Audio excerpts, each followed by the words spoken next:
Hello guys, welcome to my YouTube channel English Training Center. In this video, today I am going to talk about how to make a sentence. इस video में आज हम वाक्य कैसे बनाएं इस पे चर्चा करने जा रहा हूं। वाक्य बनाने से पहले हमें वाक्य के प्रॉपर्टीज के बारे में जानना होगा।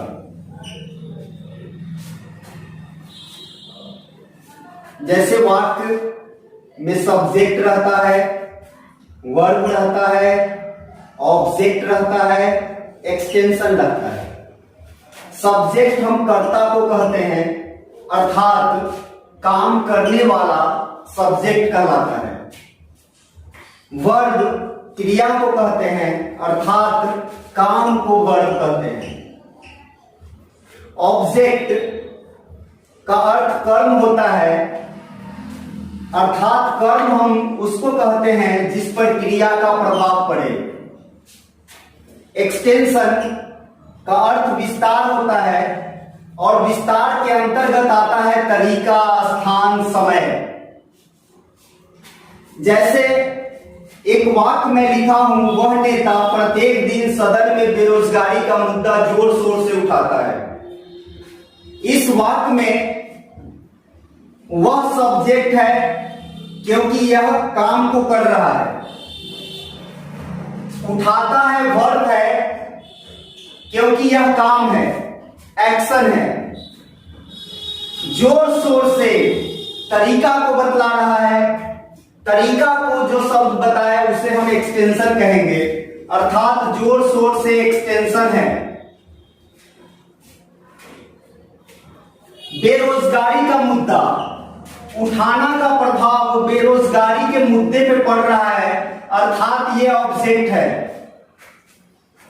सदन में स्थान है, स्थान को एक्सटेंशन कहेंगे। प्रत्येक दिन समय है, समय को भी एक्सटेंशन कहेंगे। अर्थात इस वाक्य में हम लोग पहचान चुके हैं कि सब्जेक्ट कौन है, वर्ब कौन है, ऑब्जेक्ट कौन है, एक्सटेंशन कौन है। सब्जेक्ट करने वाले को कहते हैं, वर्ब क्रिया को कहते हैं, ऑब्जेक्ट जिस पर क्रिया का प्रभाव पड़े उसे कहा जाता है। एक्सटेंशन तरीका, स्थान एवं समय को कहा जाता है। अब इस वाक्य का अंग्रेजी अनुवाद करने के लिए हमारे पास स्ट्रक्चर है सब्जेक्ट प्लस V1 या V5, ऑब्जेक्ट प्लस एक्सटेंशन। अब हम इस वाक्य का अनुवाद करेंगे तो दैट लीडर सब्जेक्ट है, रेजेस वर्ब है उठाना का अंग्रेजी, the issue of unemployment object है, स्ट्रांगली एक्सटेंशन है, एट द हाउस भी एक्सटेंशन है और डेली भी एक्सटेंशन है। सबसे पहले हमें एक्सटेंशन के स्थान पर मैनर को रखना होता है, अर्थात तरीका को रखते हैं, इसीलिए स्ट्रांगली को सबसे पहले रखा गया है। उसके बाद स्थान को रखा जाता है, अर्थात प्लेस को रखा जाता है, इसलिए एट द हाउस को दूसरे स्थान पे रखा गया है और अंत में समय को रखा जाता है, इसलिए डेली को लास्ट में रखा गया है। स्टूडेंट्स, अगर आप अंग्रेजी बोलना चाहते हैं तो सबसे पहले आपको सेंटेंस बनाने आना चाहिए। सेंटेंस बनाने इसलिए आना चाहिए क्योंकि हम अपनी बात सेंटेंस के रूप में कहते हैं। हम सुनते भी हैं किसी चीज को तो एक सेंटेंस के रूप में सुनते हैं। अगर हम सेंटेंस बनाना जान गए तो हम आसानी से अंग्रेजी में बातचीत कर सकते हैं। If we know how to make a sentence we can speak English very easily. We will not have any problem to speak English if we know how to make a sentence. Many students learn English, study English, but they don't know how to make a sentence. If they don't know how to make a sentence, what will they speak? They will speak nothing. So if you want to speak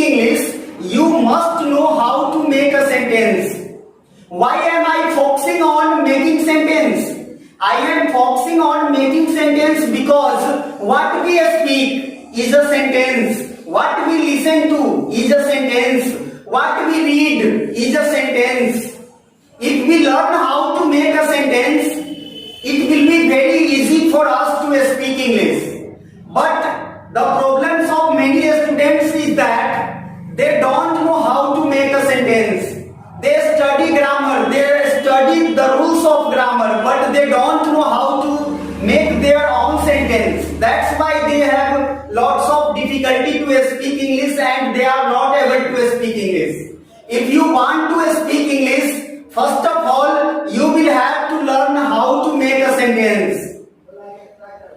Guys, सबसे पहले हम ये कहना चाहते हैं कि अगर आप अंग्रेजी बोलना चाहते हैं तो आपको सेंटेंस बनाना सीखना होगा और मैं वीडियो के माध्यम से आपको बारी बारी से भिन्न भिन्न प्रकार के सेंटेंस बनाना बताता रहूंगा। इसके लिए आप मेरे चैनल को सब्सक्राइब कीजिए, लाइक कीजिए। मिलते हैं फिर नेक्स्ट वीडियो में।